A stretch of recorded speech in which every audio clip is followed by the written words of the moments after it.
오늘 사도행전 50번째 시간입니다. 나를 지배하는 것이 무엇인가 라는 제목으로 하나님의 말씀 함께 나누도록 하겠습니다.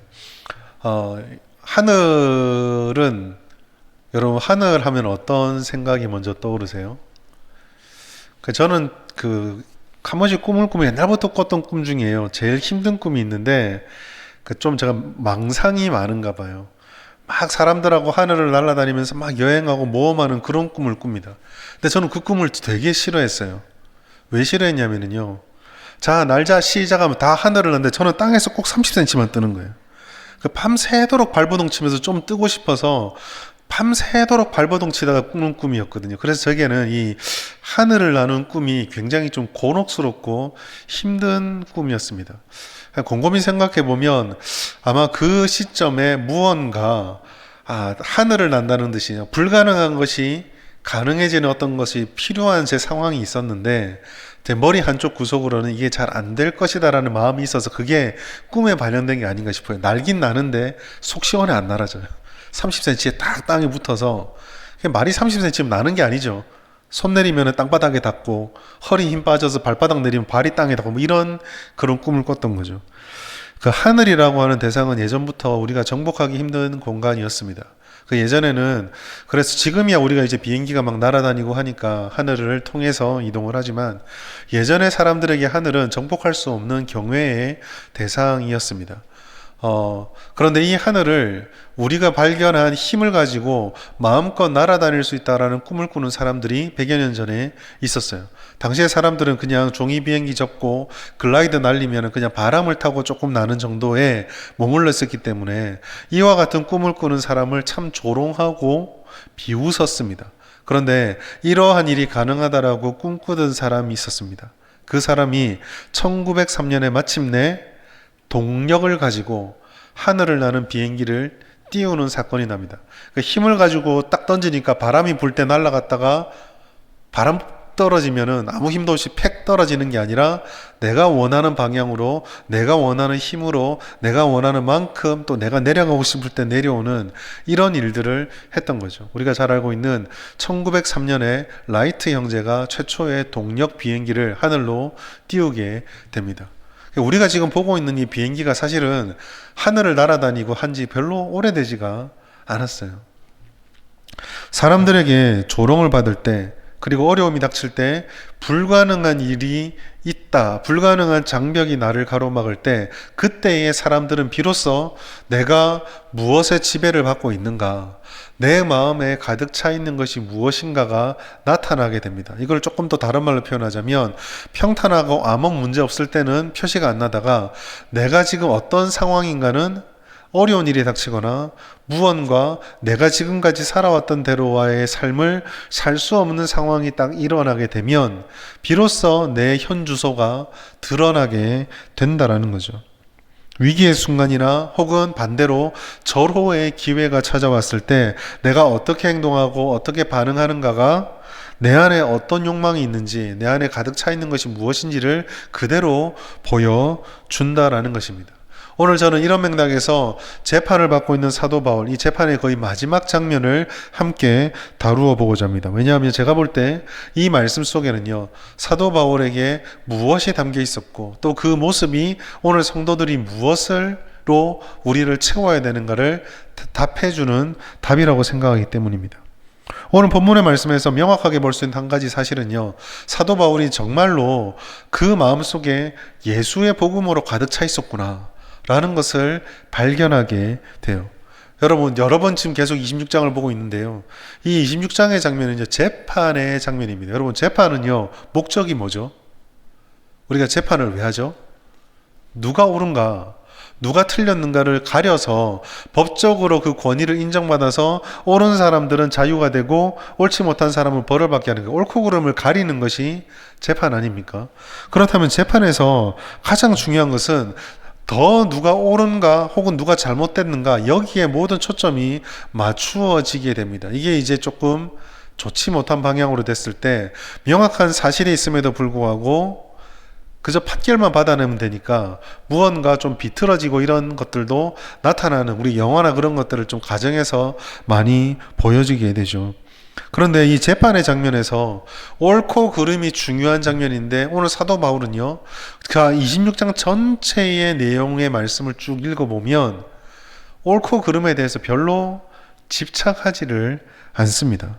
오히려 이 재판의 장면에서 특별히 사도 바울이 26장에 쭉 보여주고 있는 자기 자신을 위해 변론하는 장면을 보면은요, 바울은요, 다른 것으로 가득 차고 있다는 것을 발견하게 돼요. 우리가 22절 말씀 한번 같이 읽도록 하겠습니다. 22절 시작. 하나님의 도우심을 받아 증언하는 것은 선지자들과 모세가 반드시 되리라고 말한 것밖에 없다. 사도 바울은 지금 자기가 법적으로 어떠한 옳은 일을 했는가 거기에 관심 있는 것이 아니라 자기가 받았던 사명이 무엇인지를 이 재판의 장면에서 가장 중심에 끌어올리고 있습니다. 우리가 지난번에 말씀에서 보았던 것, 지난 시간 사도행전에 보았던 것이 무엇이었습니까? 사도 바울이 자신이 예수를 만나서 얼마나 변화된 삶을 살았던가, 얼마나 변화된 삶이 되었는가를 고백하는 간증이 이 자신의 이 법정 변론의 핵심이었거든요. 선지자들과 모세가 반드시 되리라고 하는 이것 역시 복음을 말합니다. 선지자들이 했던 말은 하나같이 전부 예수님을 통해서 우리에게 주어질 구원의 약속, 구속의 은혜에 이어지고 있습니다. 모세가 반드시 되리라고 했던 것 역시 가나안 땅에 들어가는 것인데, 이 가나안 땅에 들어간다는 것은 우리가 영원한 본향인 천국에 들어가는 구원, 그 구원이 하나님께서 약속으로 주신다는 것을 보여주는 모형이거든요. 그러니까 모세가 했던 말도 전부 우리가 신약에서 바라보면 예수님이 우리에게 주셨던 구원의 은혜들을 다 보여주고 있는 것입니다. 사도행전 26장 8절에서는 그래서 바울이 자기가 했던 일은 하나님이 죽은 사람을 살리시는 것, 이 부활과 구원의 은혜를 전한 것밖에 없다라고 말씀을 합니다. 다시 말해서 사도 바울은 지금 이 본문의 장면에서 법리적인 옳고 그름에 별로 관심이 없어요. 사도 바울은 똑똑한 사람입니다. 바보가 아닙니다. 그 당시에 최고의 학문을 배웠던 사람이에요. 바리새인의 정통을 따랐기 때문에 유대인들이 자신들의 법에 저촉된다고 말하는 것을 최고의 지식으로 반론을 제기할 수 있는 사람이었고, 로마의 시민권을 가지고 있었기 때문에 로마의 법의 보호를 받아야 되는 정의를 충분히 외칠 수 있는 사람이었습니다. 그러나 26장 전체 말씀에 보면 이러한 법리에 대해서는 별로 이야기를 하지 않아요. 오히려 오늘 본문 24절부터 29절 말씀을 통해서 사도 바울을 통해 발견할 수 있는 것은 복음을 전하는 것이 그에게 더 중요했다는 걸 발견하게 돼요. 나중에 뒤에서도 좀 보겠지만 아그리파 왕에게 마지막 했던 말이 내가 옳은지를 아시겠습니까가 아니라 선지자의 말을 믿습니까? 당신도 나도 구원받기를 바랍니다.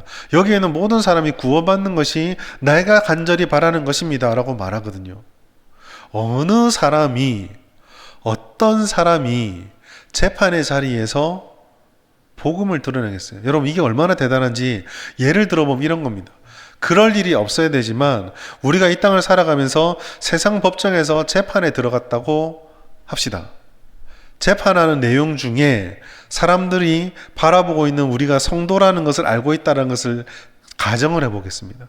막 법리적인 공방이 오가는데 제 판사가 저한테 얘기하는 거예요. 자, 마지막 변론 해보십시오. 근데 그 자리에 서서 지금 이 사건에 벌어지는데 내가 잘못한 것이 없다는 것을 증명할 수 있는 최후의 발언 기간에 판사님 예수 믿으십니까? 나는 판사님 예수 믿기 바랍니다. 말할 수 있는 분이 누가 있겠습니까? 지금 사도 바울이 그걸 하고 있는 거거든요. 벨릭스가 그를 감금한 이후부터 2년 동안 사도 바울은 로마로 가서 복음을 전하는 발걸음이 딱 멈췄습니다. 총독이 바뀌었습니다. 베스도가 왔는데도 여전히 상황이 바뀌지 않습니다. 아그리빠와 버니게라는 유대의 사람을 아내로 맞았기에 조금 더 이해해 줄 수 있는 사람이 온 것 같았지만 그가 와서 베풀어졌던 것도 결국은 또 다른 재판에 불과했습니다. 얼마나 갑갑했겠어요. 얼마나 답답하고 또 아마 우리는 이런 생각도 해볼 수 있었을 거예요. 로마로 가라는 것이 나만의 착각이었을까? 나의 사도로서의 사명은 이제 더 할 것이 없는 끝난 것이 아닐까? 라는 생각을 했을지도 모릅니다. 그런 그가 재판의 방법이지만 눈앞에 보면은 로마의 권세자인 총독이 있고 로마의 분봉왕인 아그리파 왕이 있고 왕녀가 있고 그 로마의 집에서 권력을 유지하고 있는 권력층들이 자기를 가운데 세워놓고 다 둘러싸고 있는 거예요. 여러분, 우리 교회는 지금요 강단이 높이 있고 회중들이 밑에 있는 전형적인 전통교회 형태를 가지고 있잖아요. 근데 최근에 교회들을 보면 이렇게 거꾸로 되어 있습니다. 강단이 밑으로 내려오고 회중들이 다 강단을 볼 수 있도록 이렇게 올라와 있습니다. 저는 그 생각이 드는 거예요. 이 바울이 재판받는 장면이 요즘 현대교회 예배실하고 똑같다는 느낌이 들었어요. 모든 사람이 둘러싸서 그러한 공간, 강단이 낮고 회중석이 이렇게 그 대각으로 해서 전체로 올라가는 공연장 형태의 예배실 가면은요, 어디를 가더라도 강단밖에 안 보여요. 모든 사람들이 지금 바울을 볼 수밖에 없는 구조 속에서 사도 바울이 이 절호의 복음 전환을 전할 수 있는 찬스를 자신을 더 변화하는 데 쓰지 않고 하나님의 복음을 전하는 데 오롯이 쓰고 있습니다. 누가복음 6장 45절은요, 예수님께서 하셨던 이 말을 우리에게 기억나게 해요. 마음에 가득한 것을 입으로 말한다. 원래 이 맥락은 죄에 대한 것이거든요. 사람이 마음속에 있는 것들이, 악독한 것들이 밖으로 나온다는 맥락 속에서 마태복음에서는 하는 말씀인데요. 누가복음에서는 마음에서 나오는 것은 마음이 가득한 것이 입으로 나오는데, 만약 그 안에 선한 것이 있다면 선한 것이 입으로 나오고 악한 것이 있다면 악한 것으로 나온다고 말했습니다. 이 예수님의 이 말씀을 오늘 우리의 말씀에 적용하자면, 사도 바울은 지금 이 절체절명의 순간, 최후의 기회 때에 자기 마음에 가득한 것이 입으로 나온 거예요. 그런데 그 가득함은요, 내가 옳아야 된다, 나는 틀리지 않았다라는 자기 자신에 대한 생각이 아니라 하나님이 주신 그 복음으로만 가득 차 있었기 때문에 이 마지막 기회에 복음을 쏟아놓고 있었던 것입니다. 오늘 우리는요, 이 말씀 속에서 우리가 무엇으로 채워져 있는 것을 바라볼 필요가 있습니다. 사실 이 질문은요, 우리가 살아가는 이 시대의 다른 그 무엇보다도 중요한 질문이자 점검 사항이에요. 오늘 이 사도 바울이 보여주는 모습은요, 우리들에게 시사하는 바가 매우 큽니다. 여러분, 오늘 우리가 살아가는 이 시대는요, 굉장히 힘들고 어려운 시대예요. 한 개인으로서 살아가기도 힘들고 한 사회가 공동체를 이루며 살아가는 것도 결코 만만치가 않습니다. 여기에 신앙생활 하는데 우리가 신앙을 가지고 이 땅을 살아가는 것은 쉬우냐? 역시 만만치가 않아요. 여러분, 한 사람의 이 사회 구성원으로서 내 직업을 가지고 혹은 직업을 찾고 그것을 유지하고 가정을 꾸리고 한 개인으로 살아가는 것이 안 쉽잖아요. 우리나라가 지금 처해 있는 경제적인 어려움들, 정치적인 혼란들, 그리고 이러한 것들이 좀 풀리면 좋겠지만 오히려 더 가중시키는 대내외적인 국제적인 여러 현실들이 우리를 얼마나 힘들고 버겁고 어렵게 만듭니까? 신앙은 또 어떻습니까? 세상이 이런 가운데, 이런 힘든 가운데 하나님을 간절히 찾고 있습니까?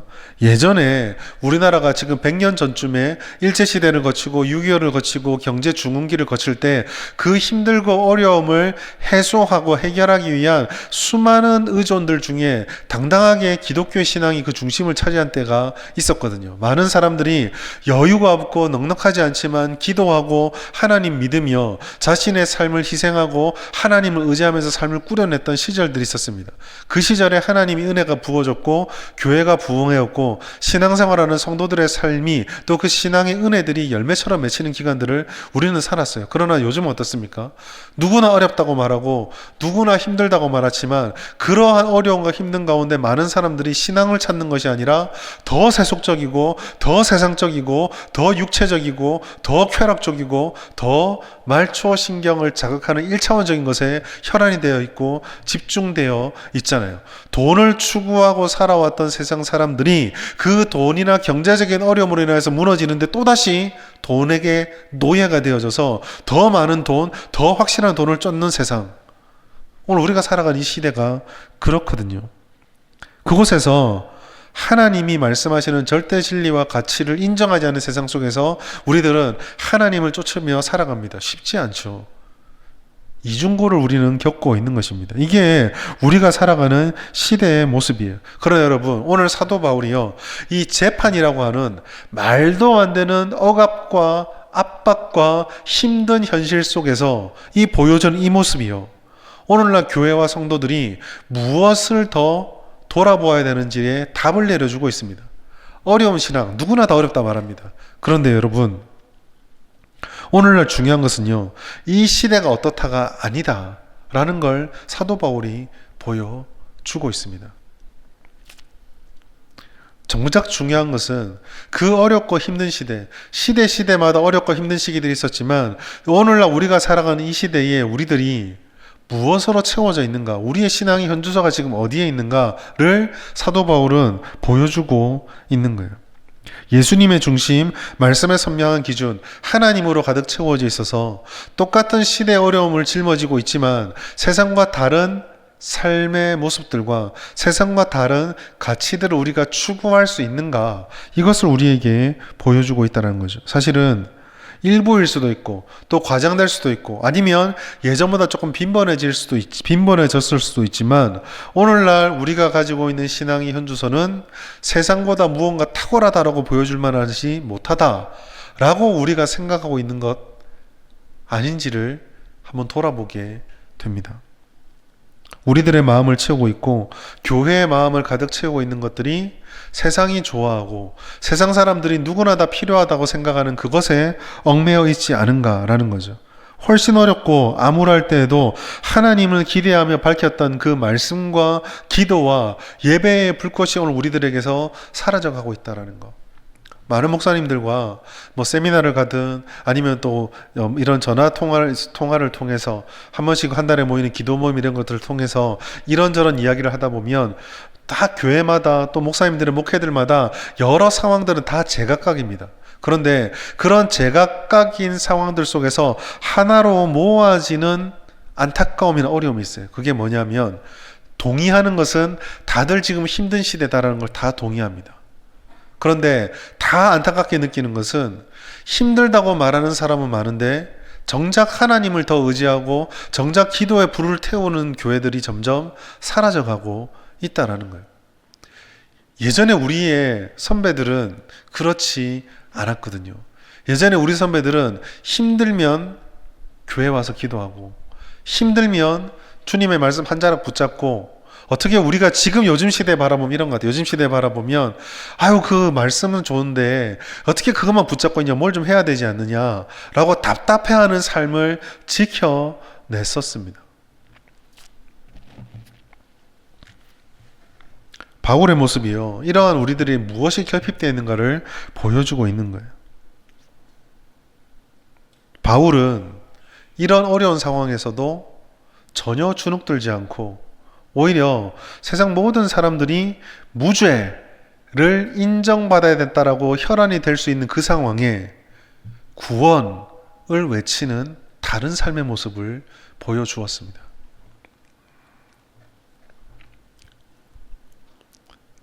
오늘날 우리에게 필요한 것이 무엇인가? 우리가 주님으로 가득 채워져서 주님을 따르고 주님의 은혜를 우리의 삶으로 실현해내는 삶이 우리에게 정말 필요하다라는 거죠. 여러분, 세상 힘들다, 세상 살기 어렵다라는 것은 믿지 않은 사람, 믿는 사람 다 하는 이야기예요. 그러나 우리에게 하나님께서 기대하고 우리에게 부어주신 은혜는 그러한 현실 속에서 이 상황이면 누구나 이렇게 할 거야 라고 말할 때 하나님의 믿는 백성들이 주님을 믿고 주님으로 가득 차 있으니까 이렇게 할 줄 알았는데 다르게 산다 라는 것을 보여주는 것, 이걸 하나님께서 우리에게 원하신다라는 거예요. 아무리 평안한 시대를 산다고 할지라도 그 심령이 하나님으로 가득 차 있지 않고 세상으로 가득 차 있다고 한다면 그 평안은 절대 복이 아닙니다. 이스라엘 사람들은 가나안 땅에 들어간 순간부터 더 힘들어졌어요. 오히려 광야 길에 있을 때에 이스라엘 사람들은 형편은 어려웠지만 하나님의 구름 기둥과 불 기둥과 동행하는 삶을 살았습니다. 그 어떠한 대적이 쳐들어와도 넉넉히 이겨낼 수 있는 사람들이었어요. 그러나 가나안 땅을 정복하고 그 땅의 모든 것을 받고 나서 평안이 임했을 때 이스라엘 사람들은 그 평안을 따라서 그 평안을 가지고 하나님을 따르지 않고 그 땅을 빼앗길 우상숭배의 죄악으로 넘어지게 되었습니다.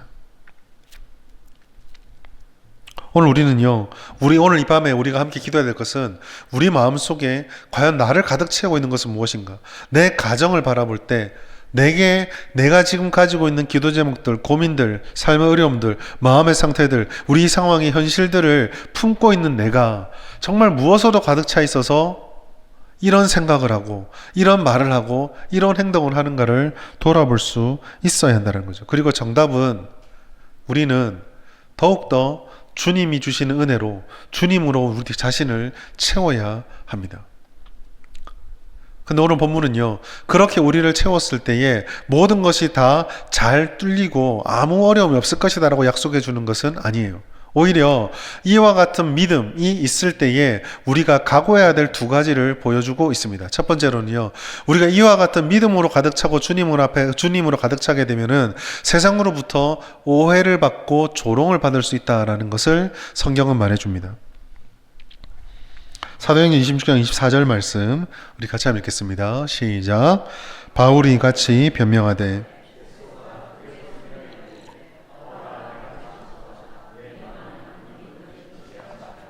아멘. 하나님께서 사도 바울의 충만한 모습을 얼마나 기뻐하실지는 따로 말할 필요가 없죠. 그런데 이 사도 바울의 모습을 바라보면서 베스도가 했던 말을 우리가 주목해 보아야 합니다. 사도 바울이 이렇게 주님의 충만해서 하나님의 복음을 담대하게 증거했을 때 그에게 돌아왔던 반응은 당신 참 대단한 사람입니다 가 아니라 미쳤구나 였습니다. 그런데 여러분, 이 미쳤도다라고 하는 것을요, 단순한 조롱으로 볼 것이 아니라 충격으로 인한 반발심으로 좀 이해할 필요가 있어요. 어떤 면이냐면 베스도가 사도 바울의 이 말을 듣고 큰 소리를 질러 반박을 했을 때 네 많은 학문이 너를 미치게 한다라고 말했습니다. 여기서 학문이라고 하는 것은요, 보통 아무것도 모르는 상태가 아니라 무언가 다른 지적인 행동을 의미를 합니다. 뭔가 채워져 있고 뭔가 이 안에 풍성한 게 있는 거예요. 그런데 이 풍성한 것을 베스도도 느꼈습니다. 무언가 다르다라는 거. 지금 베스도라든지 헬라 사람들이 가지고 있는 일반적인 생각과 다른 어떤 체계가 있고 다른 어떤 풍성한 확신이 있었거든요. 그런데 중요한 것은 이것을 베스도가 감당을 할 수가 없는 거예요. 여러분, 성경이 우리 참 믿음을 가진 사람들을 이야기할 때 여러 가지 이 믿음이 가진 사람의 특성들을 여러 가지를 말해주지만 그 중에 대표적인 것 중에 하나가 뭐냐면 세상이 감당할 수 없는 사람입니다. 세상이 감당할 수 없을 때 많은 사람들이 하는 말들 중에 하나가 미쳤다예요. 여러분, 천재들은요, 이 땅의 역사 속에서 많은 업적들을 이룬 천재들은 하나같이 다 미친 사람이라는 평가를 들었었습니다. 베스도는요, 바울이 전해주는 이 확신의 말들, 우리는 참 다행인 게 성령의 은혜를 받아서 바울이 하는 이 말들이 하나같이 전부 다 이해가 되어지고 믿어지지만 예수를 알지 못하며 하나님의 은혜의 조명이 없었던 이 베스도는요, 바울이 전하는 이 말들을 다 감당할 수가 없었습니다. 그리고 이 은혜를 깨닫지 못하는 베스도기에 지금 이 상황에서도 저렇게 당당하게 자신을 변호하는 것이 아니라 복음을 전하는 이 사람이 당당함을 이해할 수가 없는 거예요. 상황에 맞지 않는 행동을 하는 사람 우리가 뭐라고 말하죠? 미친 사람이잖아요. 여러분, 믿음으로 충만한 삶을 산다는 것은요, 어둠으로 가득 찬 세상에, 선을 쫓아가지 않은 세상에 빛을 전하고 소금을 뿌리는 거예요. 그래서 이러한 은혜를 흘려보내는 사람들은요, 때로는 사람들에게 환영을 받습니다. 그러나 이들이 다 이해를 할 수 없고 다 받아들일 수 없는 복음이기 때문에 때로는 오해를 받고 조롱을 받을 수도 있어요. 비아냥거림의 예수쟁이도 물론 있습니다. 그러나 이해하지 못해서, 감당하지 못해서 예수 믿는 사람들, 예수쟁이라는 말을 듣는 것이 우리들에게 마냥 나쁜 것만은 아니에요. 사도 바울이 전했던 복음이 이스라엘뿐만 아니라 이방인들에게 전해졌을 때 그곳에는 그 복음을 받는 사람도 있었지만 그 복음을 받지 못하고 외면했던 사람들도 있었습니다. 우리가 참으로 예수로 충만하게 되면 우리를 통해서 빛을 바라보고 놀라워하는 사람도 생기지만 우리를 이해해주지 못하고 오해하고 그래서 우리를 미쳤다고 하는 부딪힘도 생기게 되는 거죠. 두 번째로 충만한 믿음은 이와 같은 오해만 받는 것이 아니라 거부감과 저항도 받을 수 있습니다. 28절 말씀 우리 같이 한번 읽겠습니다. 시작. 아그리빠가 바울에 이르되 내가 적은 말로 나를 권하여 그리스도인이 되게 하려 하는도다. 아멘. 사도 바울의 원하는 목적이었죠. 그런데 여기에 아그리빠가 네가 나를 예수 믿는 사람으로 만들려고 한다라고 말합니다. 이것은 사도 바울의 권면을 받아들이는 걸까요? 저항하는 걸까요? 저항하는 거죠. 받아들이지 않는 겁니다. 아그리빠의 이 모습은요, 굉장히 고도의 정치적 계산과 판단이 동반되어진 세련된 반항이에요. 오늘 28절 말씀 앞에 아그리빠가 이런 말을 하게 된 이유가 나타납니다. 사도 바울이 아그리빠에게 갑자기 뜬금없이 거기에 있는 수많은 사람에게 자기가 가지고 있는 복음의 내용들을 쭉 전하다가 아그리빠를 콕 찍어서 선지자를 믿습니까? 질문을 해요. 재밌는 것은요, 그 질문을 하고 나서 질문에 대한 답을 사도 바울이 해버려요. 믿는 줄 압니다. 여기에 아그리빠가 급하게 내어둔 답이 네가 저것 말로 나를 예수 믿는 사람으로 만들려고 하느냐라고 하는 것이 28절이에요. 복음에 대한 저항인데 이게 제가 왜 세련된 저항이라고 말했냐면 영적으로는 복음에 대한 저항이 맞는데 이 영적인 저항이 겉으로 보면은 세상의 모든 환경들을 고려한 계산 깔린 저항이기 때문에 그렇습니다. 왜 아그리빠가 이렇게 말했을까요? 영적인 저항이라는 것은 첫 번째로는 그 당시 사람들에게 죽은 자가 부활한다는 것은 맞지 않는 세계관이었어요. 유대인들이 아니라 헬라인들, 로마 사람들에게서는요, 죽은 자의 부활이 없습니다. 그런데 부활을 말하니까 내가 이 부활을 인정하는 것은 이 로마의 사람들이 가지고 있는 일반적인 세상적인 상식과 맞지 않는 거거든요. 그러니까 이 질문은 하나님이 주시는 복음의 세계관과 인간적인 욕망, 인간적인 세계관이 두 개가 충돌하는 가운데 아그리빠가 말도 안 되는 소리 하지 말라고 치는 반항이기도 합니다. 근데 여기에 제가 세련됐다고 말한 이유는요, 두 가지가 더 있어요. 그것은 선지자라고 말했던 사도 바울의 질문입니다. 여러분, 사도 바울이요, 예수를 믿으십니까? 하면 되지 왜 아그리빠에게 선지자를 믿으십니까? 라고 했을까요? 저는 사도 바울이 복음을 전하는 가운데도 굉장히 지혜로웠다라고 생각을 합니다. 왜냐하면 이 선지자를 믿느냐는 말 한마디를 통해서 사도 바울은 아그리빠의 말 한마디가 회심의 말이 될 수도 있음과 동시에 내가 믿는다라고 말하면 이 재판의 결정적인 요인이었던 유대인들까지도 충돌할 수 있도록 질문을 던진 거예요. 왜 그러냐? 이렇습니다. 현실적인 상황에서 선지자를 믿습니까? 라고 사도 바울이 말하는 이 말은요, 선지자가 곧 복음이에요. 예수님이거든요. 그러니까 선지자를 믿습니까? 라는 말에 아그리빠가 내가 믿습니다 라고 말해버리면은요, 유대인들과의 관계가 나빠져 버립니다. 유대인들은 선지자 이름으로 사도 바울을 고발했어요. 근데 지금 아그리빠는 사도 바울이 죄가 없다라고 생각을 해요. 그런데 다시 유대인들이 말하는 그 선지자를 내가 믿는다 말하면 유대인들이 거짓말쟁이가 되거든요. 유대인들의 질서를 잘 다스리고 반항심을 잠재워야 될 이 사람들이 베스도 총독도 그렇고 분봉한 아그리빠도 정치적인 입지가 굉장히 흔들려 버릴 위험에 처하게 된 겁니다. 그래서 믿는다고 할 수 없었어요. 당연히 복음, 이 선지자를 믿는다고 말하면 지금 사도 바울이 하는 모든 복음을 믿고 자기도 예수가 믿는 사람이 되어야 하죠. 그리고 이것은 연약한 하나님을 거부하는 이 연약한 본성과 정면으로 충돌하게 되는 것입니다. 이 모든 것들이 꽤나 복잡하게 단순한 질문 하나와 답변처럼 보이지만 사실 이 안에는 현실적이고 이 세상적이고 정치적이고 영적인 그 여러 가지 복합된 충돌들이 이 안에서 순식간적으로 불꽃을 일으키며 대답을 하고 있게 되는 거죠. 충돌이 나는 겁니다. 저는요, 이 장면이 굉장히 중요한 영적 충돌로 보입니다. 그리고 믿음으로 가득한 사람이, 하나님으로 가득한 사람이 그 믿음을 온전히 드러내서 사람들에게 빛을 전하면 이와 같은 충돌과 저항도 직면할 수 있다라는 것이죠. 여러분, 믿음은 우리에게 가장 중요한 은혜이지만, 가장 중요한 능력이지만, 그렇다고 우리가 주님으로 가득 차 있을 때 이 믿음이 아무런 저항도 오해도 받지 않는다라고 말할 수는 없습니다. 그럼에도 불구하고 오늘 본문의 말씀이 우리에게 전해준 결론은 딱 한 가지예요. 이런 저항과 오해가 있음에도 불구하고 그 저항과 오해를 극복할 수 있는 힘은 하나님으로 가득 차 있는 교회와 성도들, 그 주님으로 성도들과 교회들이 가득 채워지는 것밖에 없습니다. 여러분, 유대인들은 하나님을 빙자했지만요, 그들의 마음에 가득했던 것은 선민의식과 자기중심적 종교성이었어요.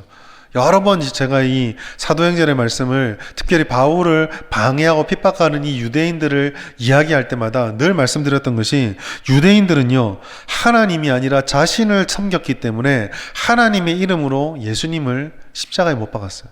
그리고 오늘 바울에게도 지금 똑같은 행동을 하는 거예요. 주님이 주시는 말씀을 전하고 하나님의 뜻에 따라 사명을 감당하고 있는 사도 바울을 하나님의 이름으로 지금 고발하고 핍박하고 있습니다.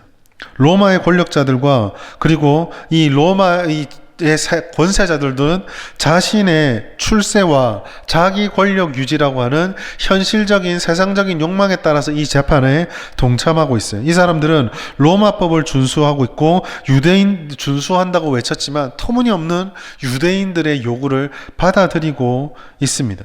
결국은요, 이 재판은 유대인들과 로마의 권세자들의 인간적인 욕심이 만들어낸 욕망의 분출에 불과한 거죠. 우리가 살아가는 이 세상이 하나님을 배제하고 하나님께서 주시는 은혜를 배제하고 자신이 원하는 대로 살아가는 그것과 똑같은 일들이 벌어지고 있는 것입니다. 여기서 사도 바울은요, 전혀 다른 모습을 보여주죠. 29절 말씀 보시면, 오늘 내 말을 듣는 모든 사람도 나와 같이 되기를 하나님께 원하나이다. 오늘 말씀의 결론입니다. 여러분, 사도 바울이요, 이 긴 것들을 통해서 간절히 바라고 있었던 것은 딱 하나입니다. 내가 무죄가 되는 것 아니에요. 자기처럼 예수님께 붙들림 받고 자기처럼 예수님께 쓰임받는 인생이 되는 것, 이것이 사도 바울이 원했던 것이고, 사도 바울이 로마로 가고 싶었던 이유도, 사도 바울이 하나님께서 로마로 보낸다고 생각했던 것도 바로 여기에 있었습니다. 예측할 수 없는 세상에서 믿음을 지킬 수 있는 힘, 그 모든 압박과 어려움 속에서 당당하게 하나님의 뜻을 바라는 빛과 소금이 될 수 있는 힘과 비밀이 바로 여기에 있다라는 거예요. 오늘날 교회와 성도들이요, 힘을 잃어가는 것은 성도들이 줄어들고 여러 가지 여건들이 어려워지고 경제적인 여건들이 어려워지기 때문이 아닙니다. 과거에 1907년도 평양 장대현 부흥운동이 있고 나서 조선사회를, 대한제국시대를 1940년대까지 한국 땅을 변화시켰던 것은 교회가 돈이 많고 사람이 많았기 때문이 아니에요. 하나님으로 가득 차 있었기 때문입니다. 주님으로 가득 차 있었기 때문이었어요. 오늘 우리들은 우리 스스로가 주님 안에 주님으로 가득 차기를 힘써야 합니다. 가장 중요한 도구는 주님의 말씀과 기도예요. 우리는 하나님의 말씀을 통해서 주님을 더욱 만나기를 힘써야 합니다. 성경을 읽는 이유이고 성경을 공부하는 목적이죠. 저희가 2년 동안 지금 리딩젯을 하는 이유도 딱 한 가지입니다. 성경을 읽어왔지만 그 성경을 더 예수 중심으로, 더 하나님 중심으로, 내가 읽고 싶은 대로가 아니라, 내가 배우고 싶은 대로가 아니라 성경을 기록하신 하나님이 알려주신 대로 보고 듣고 배우기 위해서 기도하며 이것을 하고 있는 것입니다. 하나님의 말씀을 우리가 제대로 깨닫고 주님의 말씀을 우리가 제대로 배우게 되면 그 말씀이 우리들을 예수님께로 인도하게 하고 그 말씀을 통해서 우리 안에 예수님이 채워집니다. 그리고 이 말씀이 역사하도록 하는 기도는 필수입니다. 여러분, 신앙생활에 가장 중요한 것이 무엇이냐? 예배라고 말씀할 수 있겠죠. 물론 예배입니다. 그런데 그 예배라는 것이 예배가 되기 위해서 가장 중요한 마차의 바퀴 두 개가 있어요. 그 두 개가 바로 말씀과 기도입니다.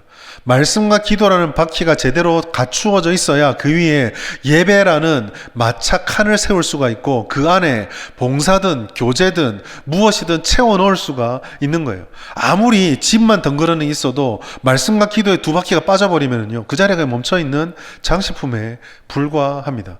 여러분, 우리가 그 요즘 막 카페 이런 것이 유행하니까 한 번씩 그 사람들이 관심 가진 카페 보면 기차를 뚝 떼가지고 기차처럼 만들어 놓은 카페, 산에 배를 갖다 놓고 배처럼 만들어 놓은 카페, 이런 거 가끔 있잖아요. 이색적인데 그게 배입니까? 아니잖아요.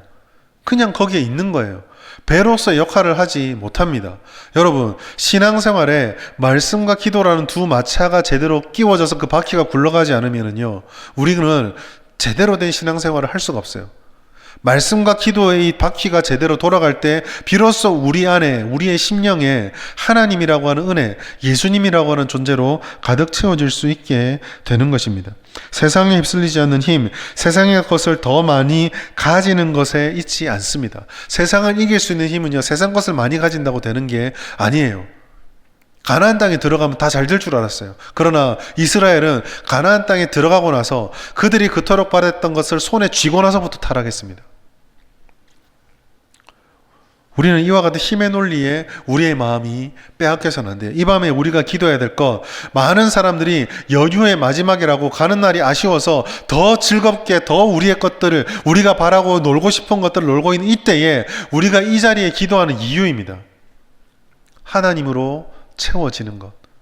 여러 가지 이유로, 여러 가지 생각으로 다른 것들을 할 수 있지만 그럼에도 불구하고 주님의 말씀을 듣고 기도하는 이유는 우리가 하나님으로 채워질 때 비로소 이 세상이 어떻게 변하든지 흔들리지 않는 당당함과 강건함을 가질 수 있기 때문이에요. 길게 말씀을 드렸지만 오늘 우리가 이 밤에 기도해야 될 제목들은 딱 한 가지입니다. 하나님, 내 마음을 지금 가득 채우고 있는 것은 무엇입니까? 사도 바울은 주님으로 가득 차 있었습니다. 그래서 재판 중에도 이렇게 당당할 수 있었습니다. 이 어려운 순간에 이렇게 당당할 수 있는 바울이 하나님으로부터 능력을 얻었다면, 주님, 내가 하나님으로 가득 차게 되면 우리가 살아가는 이 시대가 어떤 어려움에 있다 할지라도 우리 당당하게 신앙생활을 할 수 있음을 믿습니다. 그러니 주님, 내 안에 과연 무엇이 가득 차 있는지를 돌아보게 해주십시오. 그리고 무엇보다 내 안이 주님으로, 하나님으로 가득 차게 하여 주시옵소서.